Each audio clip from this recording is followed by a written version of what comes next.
তাআলা আনহু বলেন, রাসূল সাল্লাল্লাহু আলাইহি সাল্লাম বলেছেন, ইন্নাল্লাহা তাআলা হাররামাল খামরা ওয়াল মাইসিরা ওয়াল কুবা, নিশ্চয় আল্লাহ তাআলা মদ, নেশাদার দ্রব্য আর জুয়া এবং খেলতামাশাকে হারাম করেছেন। চিরদিনের জন্য খেলতামাশা হারাম, চিরদিনের জন্য বাদ্যযন্ত্র হারাম, চিরদিনের জন্য মদ যেমন হারাম, বাদ্যযন্ত্র তেমনি হারাম। মদ যেমন হারাম, খেলতামাশা চিরদিনের জন্য হারাম। আবু হুরায়রা রাদিয়াল্লাহু তাআলা আনহু বলেন, রাসূল সাল্লাল্লাহু আলাইহি সাল্লাম বলেছেন, কুল্লু লাহবিন ইয়ালহু বিহির রাজুল ফাহুয়া বাতিল। প্রত্যেক যেই খেলাতে মানুষ সময় কাটায়, প্রত্যেক যেই খেলতামাশায় মানুষ সময় কাটায়, সেটাই বাতিল, সেটাই হারাম, সেটাই বাতিল, সেটাই হারাম।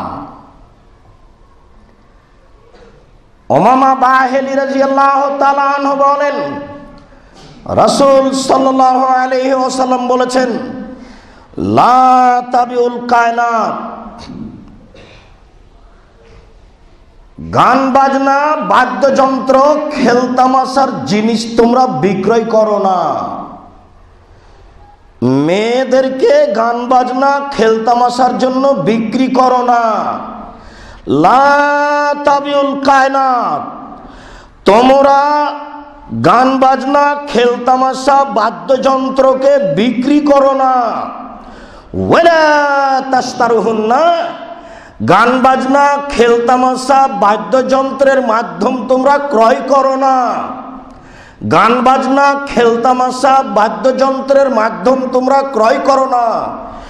ওয়ালা তুআল্লিমুহুন্না, বাদ্যযন্ত্র, খেলতামাশা মেয়েদেরকে শিখিয়ে দিও না।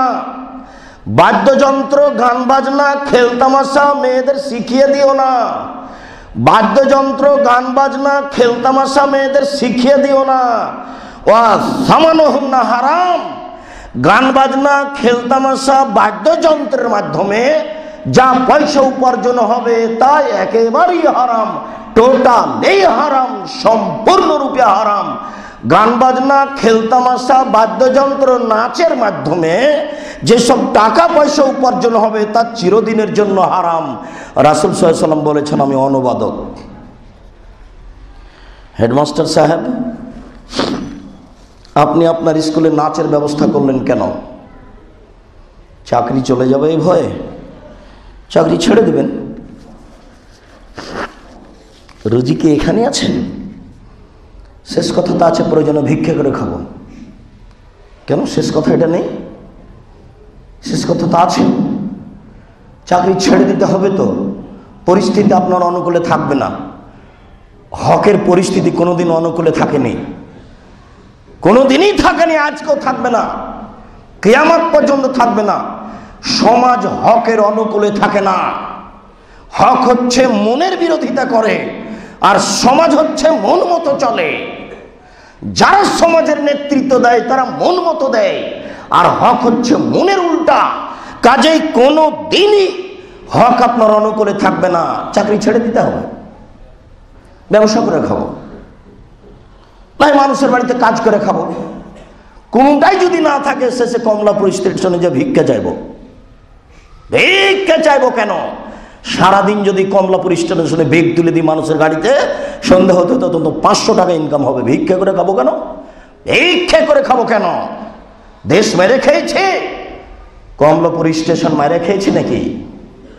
ওখানে আমাকে গেলে কেউ যেতে দিবে না। সারাদিন ব্যাগ তুলে দেবো আমি মানুষের গাড়িতে, আমার টাকা হবে, ইনশাল্লাহ হবেই হবে।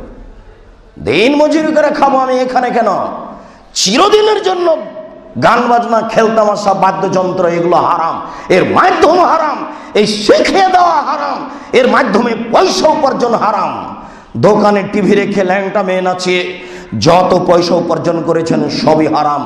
এই টাকা দিয়ে চাউল কিনে ভাত খেয়ে ইবাদত কবুল হবে না। এই টাকা দিয়ে চাউল কিনে ভাত খেয়ে ইবাদত কবুল হবে না। দোকান, গান বাজনা, খেলতামাশা, বাদ্যযন্ত্র, নারী নাচা থেকে বিরত রাখতে হবে।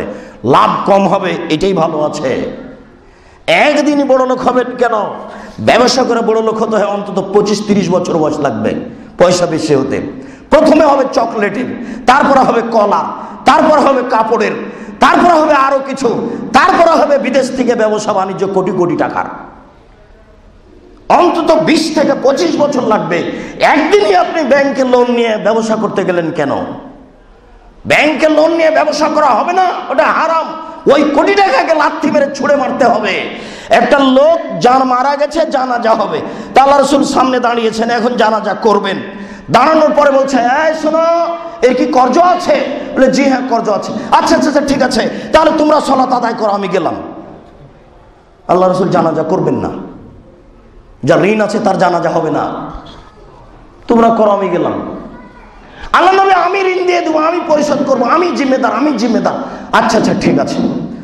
জিম্মেদার দাঁড়ালে তিনি জানাজা করালেন।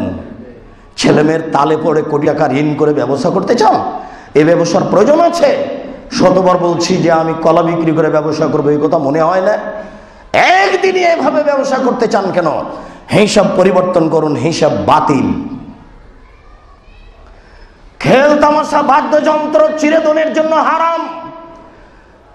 আব্দুল্লাহ ইবনে আব্বাস রাদিয়াল্লাহু তাআলা আনহু বলেন, রাসূল সাল্লাল্লাহু আলাইহি ওয়াসাল্লাম বলেছেন, ইন্নাল্লাহা হাররামা বায়াল খামরে ওয়াল কুবা ওয়াল আসনামা, নিশ্চয় আল্লাহ তাআলা মদকে হারাম করেছেন, নিশ্চয় আল্লাহ তাআলা বাদ্যযন্ত্র খেলতামাশাকে হারাম করেছেন, নিশ্চয় আল্লাহ তাআলা পুতুলকে হারাম করেছেন। পুতুল। আব্দুর রাজ্জাক সাহেব আয়েশা রাদিয়াল্লাহু তাআলা আনহা পুতুল নিয়ে খেলাতেন। পুতুল হারাম মানে? জি না। আয়েশা যে পুতুল নিয়ে খেলাতেন সেটা ছিল কাপড়ের বানানো। আর আপনার মেয়ের হাতে যেটা আছে সেটা প্লাস্টিকের তৈরি, এটা নগদ মূর্তি। এটা নগদ মূর্তি। হুজুর ভুল বলেছেন। বাড়িতে ঢোকার পরে বাড়িতে শোকেজে যত পুতুল আছে, স্বর্ণের হোক আর হীরামুক্তা মানিক্যের হোক, তাকে আগে শোকেজ থেকে বের করে ভাঙতে হবে। ভাঙের সময় একটু দাঁত মিটকিট করে এগুলো লাথি মেরে ভাঙতে হবে। যদি না পারেন, আপনি মুনাফিক। আপনি বক্তব্য শুনে মুনাফিকি করেন। আপনি মুনাফিক। আপনি বক্তব্য শুনে মুনাফিকি করেন। ধর্মের সাথে ফাজলিমি করে কোনো লাভ হবে না। আপনাকে আমি অনুরোধ করে বলছি, আপনার ঘরের কোনো জায়গাতে পুতুল থাকতে পারে না। কাঁকড়া হোক, মাছ হোক। দেখেছেন, মানুষ মানুষের ইমানকে ধ্বংস করবে, সেই জন্য কত কৌশল। আয়নাটা হচ্ছে রুই মাছ। আয়নাটা কি? রুই মাছ। খাটে ময়ূর সাজানো আছে, ময়ূর। ঢাকা চিড়িয়াখানায় কোনোদিন ঢুকেছেন কিনা? ঢাকা চিড়িয়াখানাতে, ঢাকা জাদুঘরে দুইটা খাট আছে, একটা টাঙ্গাইলের আর একটা হচ্ছে যশোরের। যশোরের খাট দুটার পায়া চারটার নিচ হচ্ছে বাঘ। বাঘের পিঠের উপরে 4টা পায়া আছে। এই পিঠের উপরে দাঁড়িয়ে আছে, ওই পায়াটাতে 4 জন মহিলা আছে, চারিদিকে মুখ করে আছে।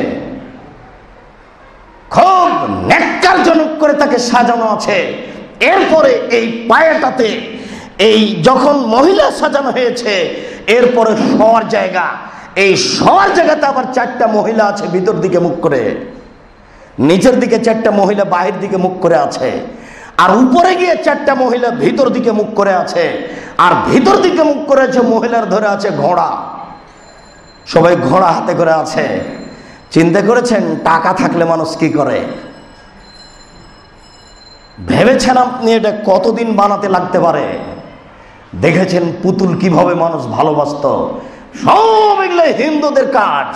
এগুলো একেবারেই হারাম, টোটালি হারাম, সম্পূর্ণরূপে হারাম। আব্দুল্লাহ ইবনে উমর বলেন,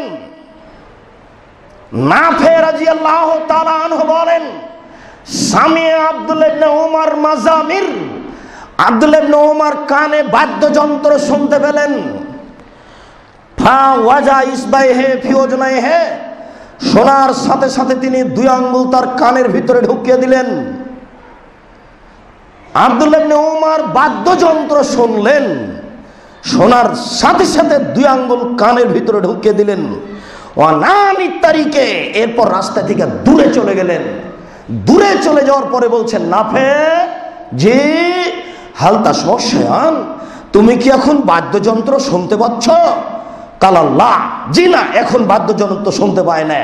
ফারাফা ওজনে ইসবাইহে মিন ওজনাইহে, তখন তিনি তার কান থেকে আঙ্গুল দুটো সরালেন। এরপরে বলছেন, সামিয়া রাসূলুল্লাহ সাল্লাল্লাহু আলাইহি সাল্লাম মিসলা হাজা ওয়া সানা মিসলা হাজা। নাফে, মুহাম্মদ সাল্লাল্লাহু আলাইহি সাল্লাম একদিন এইরকমই বাদ্যযন্ত্র শুনেছিলেন, তারপরে এইরকমই করেছিলেন আমি যেমন করলাম। মুহাম্মদ সাল্লাল্লাহু আলাইহি সাল্লাম বাদ্যযন্ত্র শুনে 2 আঙ্গুল কানের ভিতরে ঢুকিয়ে দিলেন।